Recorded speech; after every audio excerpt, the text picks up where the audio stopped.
ورحمۃ اللہ وبرکاتہ۔ الحمد للہ رب العالمین والعاقبۃ للمتقین والصلاۃ والسلام علی رسولہ الکریم۔ اعوذ باللہ من الشیطان الرجیم، بسم اللہ الرحمن الرحیم۔ لقد کان لکم فی رسول اللہ اسوۃ حسنہ۔ محترم حضرات، یہ سیرت پر پروگرام چل رہا ہے اور آج اس کا 69واں درس ہے، 69۔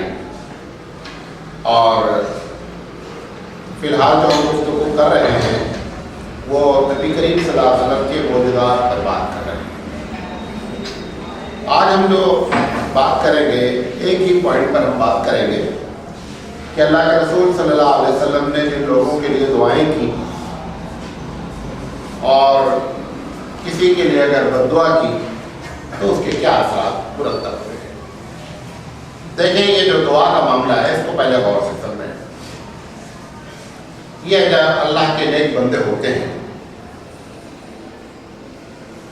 ان کی دعاؤں کو پروردگار عالم بہت جلدی قبول کرتا ہے۔ اگر آپ بھی اور ہم یہ چاہتے ہیں کہ ہماری دعا بھی قبول ہو تو دو چیزیں شرط ہیں۔ اگر آدمی دو چیزوں کا اہتمام کر لے، دو چیزوں کا اپنے آپ کو پابند کر لے تو پورے چانسز ہیں کہ اس کی دعا بھی قبول ہو جائے۔ پہلی چیز، جو کھایا ہو وہ حلال، پیٹ میں جو پڑا ہوا ہے اگر وہ حرام ہے تو بیت اللہ کا غلاف پکڑ کر کے بھی دعا کی جائے گی تو دعا قبول نہیں ہوگی۔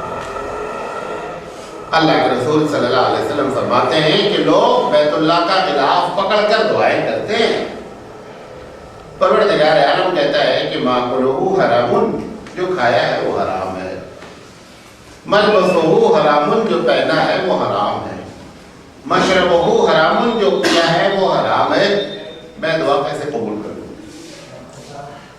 ایک بنیادی وجہ یہ ہوتی ہے ہماری دعا کے قبول نہ ہونے کی۔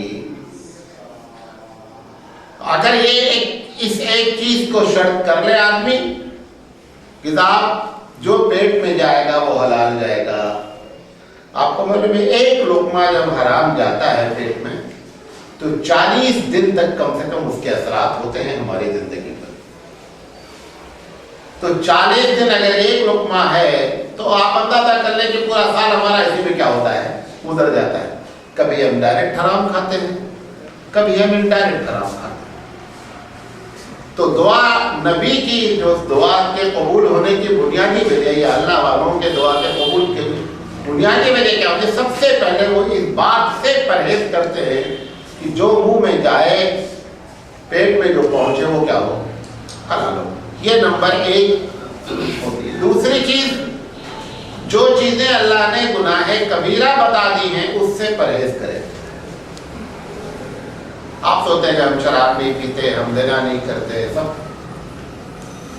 غیبت گناہ کبیرہ ہے، کرتے نہیں کرتے۔ یہ دو چیز سے اگر ہم پرہیز کریں تو ہماری دعا کے قبول ہونے کے پورے چانسز ہیں۔ دونوں حرام، کھانا بھی حرام، حرام سے بچنا، یہ دونوں چیزوں سے انبیاء علیہ السلام کی جو شان ہوتی ہے وہ سب سے بڑی شان یہی ہوتی ہے، وہ ان چیزوں سے کیا کرتے ہیں، پرہیز کرتے ہیں۔ غیبت نہ کرتے ہیں اور نہ غیبت سنتے ہیں۔ غیبت کو روکنے کا بہترین طریقہ یہ ہے کہ آپ غیبت کرنے والے سے صرف یہ بات کریں، آپ اپنی بات کریں، تھوڑا دوسرے کی بات کریں۔ لیکن ہم کیا کرتے ہیں، جب وہ غیبت کرتا ہے تو ہم اس سے اس کے بعد کیا ہوا، ہم اس کو انکریج کرتے ہیں، ہمت بڑھاتے ہیں غیبت کرنے کی۔ اس لیے سننے والا بھی غیبت میں اتنا ہی بڑے گنہگار ہوتا ہے جتنا غیبت کرنے والا گنہگار ہوتا ہے۔ زیادہ تر ایسا ہوتا ہے کہ انبیاء جب ہاتھ اٹھاتے ہیں تو دعا قبول ہوتی ہے۔ کبھی سمندر کی گہرائی سے یونس کی دعا قبول ہوتی ہے، کبھی نوح علیہ السلام کے لیے کی دعا پورے عالم کے کافر کو پریشان کر کے رکھ دیتی ہے، کبھی نبی کریم صلی اللہ علیہ وسلم کی دعا جو ہے وہ 313 کے لیے دعا کرتے ہیں اور پورے لشکر پر جو ہے وہ چھا جاتے ہیں. تو عموماً ایسا ہوتا ہے کہ انبیاء جب ہاتھ پھیلاتے ہیں تو پروردگار عالم واپس نہیں کرتا ہے. ایک آدھ مرتبہ ایک تو پوری زندگی میں اگر ساری اللہ کے رسول کی ان دعاؤں کو اکٹھا کیا جائے جس کو اللہ نے اپروول نہیں کیا ہے تو زیادہ تھی. اسی لیے لوگ اللہ کے رسول سے زیادہ سلام کرتے تھے کہ اللہ کے رسول جواب میں کہیں وعلیکم السلام. یہ تو ہماری عادت پڑ گئی نا, ہمارے السلام ورحمۃ اللہ وبرکاتہ کہتے رہتے, ہم کبھی سنتے بھی نہیں کیا کہیں. ورنہ جب ایک آدمی کسی کو جواب دیتا ہے وعلیکم السلام, سلامتی ہو تم پر, دعا ہے. اس سے بہتر دنیا میں کوئی گریٹنگ نہیں ہے. سب سے بہترین گریٹنگ, سب سے بہترین سلام اسلام کا سلام ہے. لیکن افسوس یہ ہے کہ ہم اس کو جب بولتے ہیں تو بطور عادت کو بولتے ہیں, بطور شعور کے نہیں بولتے, اندر سے نہیں بولتے. کبھی یہ سمجھ کر کہ اگر ہم کسی سے سلام کریں کہ ہم دعا دے رہے ہیں کہ تم پر اللہ کی سلامتی ہو, آپ دیکھیں اس کے اثرات. اس کو ہم چھوٹی سی بات جانتے ہیں سلام کرنا. اللہ کے رسول نے جب مدینہ پہ سب سے پہلا وقت بھیجا کہ جاؤ مدینے والوں کو اسلام کی دعوت دو, تو بہت بڑا مارکا حل کرنا تھا. اللہ کے رسول نے کہا 2 باتیں کرنا جا کر وہاں. افشو السلام, سلام خوب کرنا. معلوم سلام میں کیا اثر ہوتا ہے؟ اگر دشمن کو آپ لگاتار سلام کریں ختم ہو جاتا ہے. افشو السلام وآتِمُ الطعام, اور کھانا کھلانا, پارٹی کرنا. یہ 2 کام, 2 ہی اسلحے دے کر بھیجے گئے تھے مدینہ. کوئی توپ اور ریوالور بھیجے کر نہیں بھیجے گئی. یہ 2 اسلحے گئے اور ان دونوں اسلحے نے مارا پورے مدینے کو کیا کر دیا, پلٹ کر کے رکھ دیا. تو دعائیں اللہ کے رسول کے لیے, بہت سے لوگ ایسے ہیں, صحابہ کئی ایسے واقعات ہیں کہ اللہ کے رسول کی دعا لینے کے لیے لوگوں نے بہت کچھ ایسے کام کیے کہ کسی طرح اللہ کے رسول صلی اللہ علیہ وسلم ہمارے لیے دعاؤں کے الفاظ کہتے, اور جس کے لیے بھی اللہ کے رسول صلی اللہ علیہ وسلم دعاؤں کے الفاظ کہتے تھے پروردگار عالم اس کو قبول کر لیتا تھا. آپ کو معلوم ہے ابراہیم علیہ السلام کے لیے آگ کو ٹھنڈا کیا. حالانکہ ابراہیم بارے بات آتا ہے کہ ابراہیم نے زبان سے دعا نہیں کی, دل سے صرف دعا کی تھی کہ اللہ سب کچھ دیکھ رہا ہے, اگر تو یہ چاہتا ہے ابراہیم جل کر خاک ہو جائے, اس میں تیری خوشی ہے, ہم بس, ورنہ تو قادر مطلق چاہے تو منٹوں میں اس کو کیا کر سکتا ہے, ختم کر سکتا ہے. پروردگار عالم نے ڈائریکٹ خطاب کیا, یا نارو کونی بردم و سلاما علی ابراہیم, آپ ٹھنڈی ہو جا, اور ٹھنڈی بھی اتنی ہونا کہ ابراہیم کو ٹھنڈک کا ٹمپریچر تکلیف نہ پہنچاوے. کیوں ٹھنڈک زیادہ ہو گئی تو بھی تو تکلیف ہو جاتی ہے. ٹھنڈک کے ٹمپریچر کو بھی پروردگار عالم نے کنٹرول کیا سلام ان کے لفظ سے, کہ اتنا ٹمپریچر پہنچانا ابراہیم کو ٹھنڈک کا کہ ابراہیم کو تکلیف نہیں ہو. یہ میرا سچا نبی ہے جس نے میرے لیے سب کچھ کیا ہے. لہذا جب انبیاء ہاتھ اٹھاتے ہیں تو پروردگار عالم ان کے دعاؤں کو قبول کرتا ہے. میں آپ کے سامنے چند واقعات نقل کرتا ہوں, زیادہ تر جتنے میں نقل کر رہا ہوں تقریباً صحیح واقعات ہیں. اچھا, اللہ کے رسول صلی اللہ علیہ وسلم کے بارے میں کفار بھی یہ سمجھتے تھے کہ اگر یہ بندہ ہاتھ اٹھا دے گا نا, تو اگر حق میں اٹھا دیا تو حق کی بات ہے, اور اگر ہمارے خلاف اٹھا دیا تو ہمارا بیڑا غرق ہو جائے گا. ایمان نہیں لاتے تھے. عجیب بات, یعنی ایک آدمی کو یقین کامل ہے کہ بندہ اللہ کے رسول ہے, لیکن ابو جہل ایک مرتبہ ایک آدمی نے بڑے راز سے پوچھا ہے, یار ابو جہل صحیح بتا دو, تم صحیح میں جانتے ہو کہ محمد صلی اللہ علیہ وسلم غلط ہیں؟ انہوں نے کہا دیکھو کسی سے بولنے کا نہیں, صحیح بات بتا دے رہا. قبول. کہا دیکھو حقیقت یہ ہے کہ محمد صلی اللہ علیہ وسلم سے سچا کوئی آدمی اس زمین پر ہے, لیکن ہمارا ان کا جو معاملہ چل رہا ہے نا وہ خاندانی ہمارا. انہوں ایک اونٹ قربانی کرتے تو ہمیں 2 مہمانوں کے لیے قربانی کرتے. ہم ہمیشہ ان کے کمپٹیشن میں رہے. اب یہ نبوت کا دعویٰ کرتے ہمیں کیسے سرنڈر ہو جانا. تو معاملہ ناک کا ہوتا ہے. کتنا مرتبہ ایسا نہیں ہوتا ہمارے ساتھ, ہم جان جاتے ہیں کہ ہم حق پر نہیں ہیں, لیکن آپ کالر کھڑی رکھتے ہیں, کرتے نہیں کرتے. تو ابو جہل ہے, فرعون عادل امہ, حضور نے فرمایا میری امت کا فرعون ہے. ابو جہل کی جب گردن کاٹی جانے لگی، عبداللہ بن مسعود رضی اللہ تعالیٰ عنہ نے کاٹا، تو جب ان کے گردن پہ پیر رکھا تو آنکھ کھول کے دیکھتا ہے، زخموں سے چورتا آنکھ کھول کے دیکھتا ہے.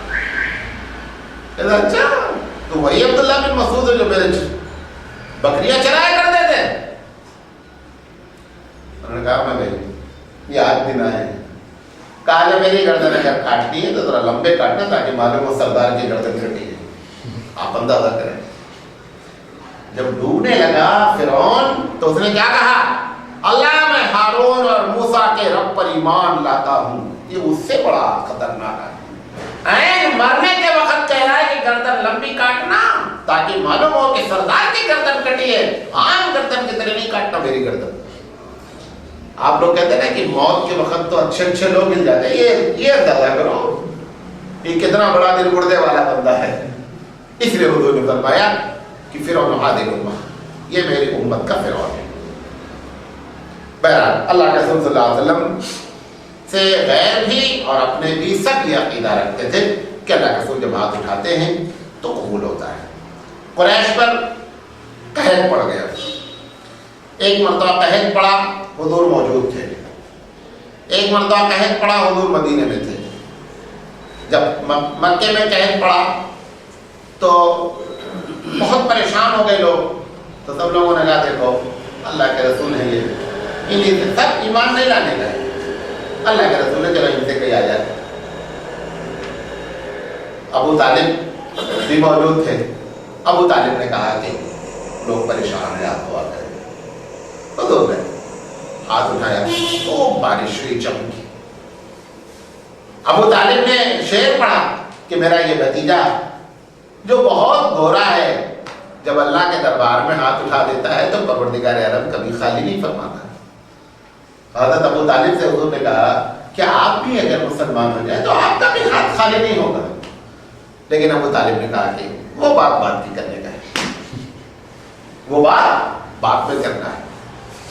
انہوں نے کہا جیسے وہ اللہ ہمارا ہے ایسے اللہ آپ کا. بہرحال جس کی قسمت میں نہیں لکھا تھا نہیں لکھا. نبی کے صلی اللہ علیہ وسلم کو دو آدمیوں کا ایمان کا بڑا شوق تھا کہ کاش یہ لوگ ایمان لے آئیں. ایک ابو جہل اور ایک حضرت عمر. پہلے تو بڑی ساری کوششیں کر ڈالی. جب تھک گئے اللہ کے رسول تو اللہ کے رسول صلی اللہ علیہ وسلم نے دعا کی اللہ اس میں سے، بعض لوگ کہتے ہیں کہ اگر یہ کہہ دیتا اللہ دونوں کو توفیق دے دے، ایسا نہیں کہا حضور نے. حضور نے فرمایا اللہ ان دونوں میں جو اسلام کے لیے زیادہ بہتر ہے نا اس کو اسلام کی دولت نواز دے. حضرت عمر کو جو ناز ہے کہ میں رسول کی دعا ہوں، میں رسول اکرم صلی اللہ علیہ وسلم کی دعا ہوں، اور حضرت عمر رضی اللہ تعالیٰ عنہ کو اسلام قبول ہوا. حضرت عمر جتنے مخالف تھے، کیونکہ دونوں چیز تھی، طاقت بھی تھے، خاندان کے بھی بڑے تھے، اور جہالت میں نمبر 1. جب اسلام قبول کر لیا تو ایک دن کہتے ہیں کہ میرا ابا خطاب بہت مجھے مارتا تھا. خطاب مجھے بہت مارتا تھا.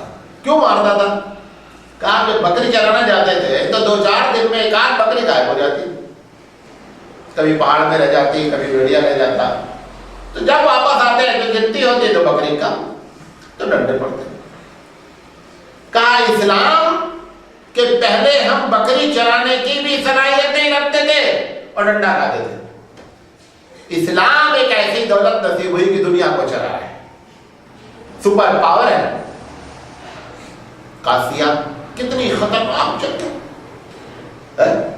رستم جیسا چیف آف آرمی ہے، اور ادھر بدو لوگ ہیں، اونٹ کے چرانے والے ہیں.